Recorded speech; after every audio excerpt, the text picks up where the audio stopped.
To really get Genesis 38, we have to look at when it happens.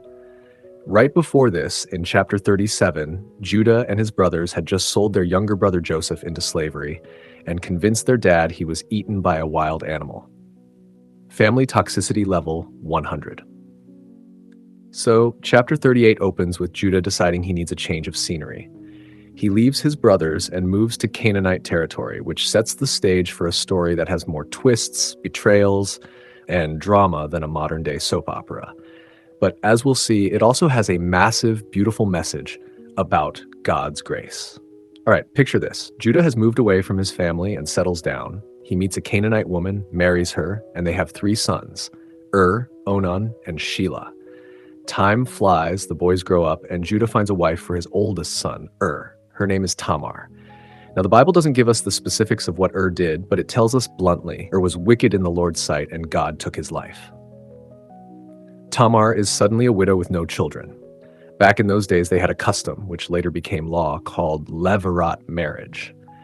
If a man died without an heir, his brother was supposed to marry the widow and have a child with her, so the deceased brother's family line and inheritance would continue.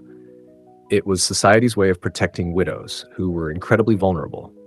So, Judah tells his second son, Onan, to step up and do his duty for his brother.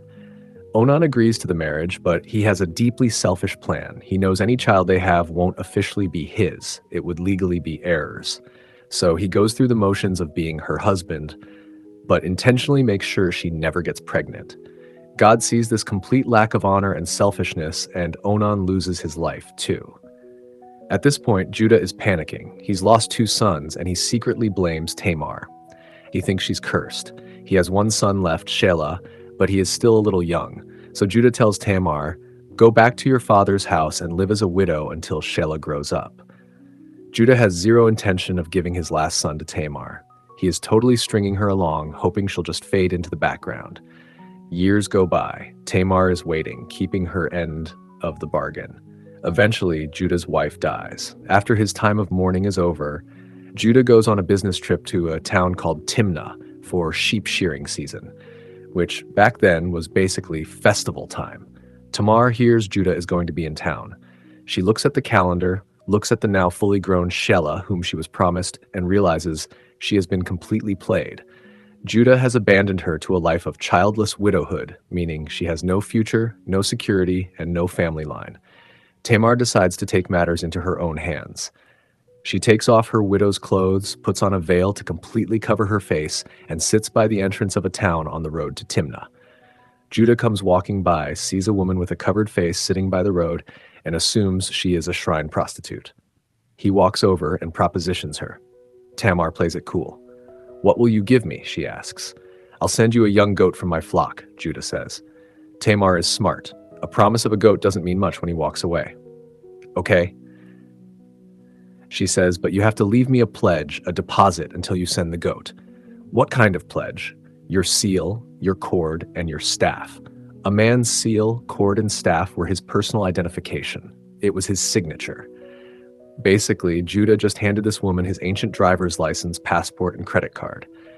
Judah agrees, hands over his ID, they sleep together, and Tamar gets pregnant. Afterward, she quietly goes home, takes off the veil, and puts her widow's clothes back on. Nobody knows a thing. A bit later, Judah sends his friend to drop off the goat and pick up his stuff. But his friend comes back confused.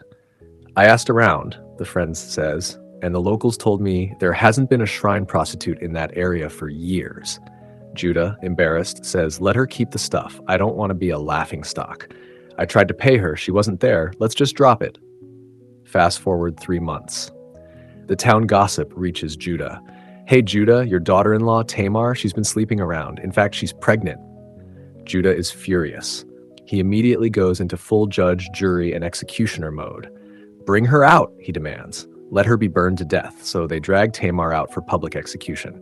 The crowd is watching. Judah is glaring. And Tamar, cool as a cucumber, pulls out a seal, a cord, and a staff. She looks right at her father-in-law and says, "I am pregnant by the man who owns these things. Take a close look.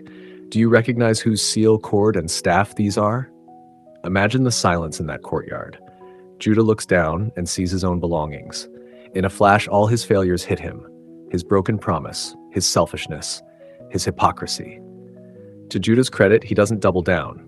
He breaks. He publicly confesses, "She is more righteous than I am because I wouldn't give her to my son Shelah."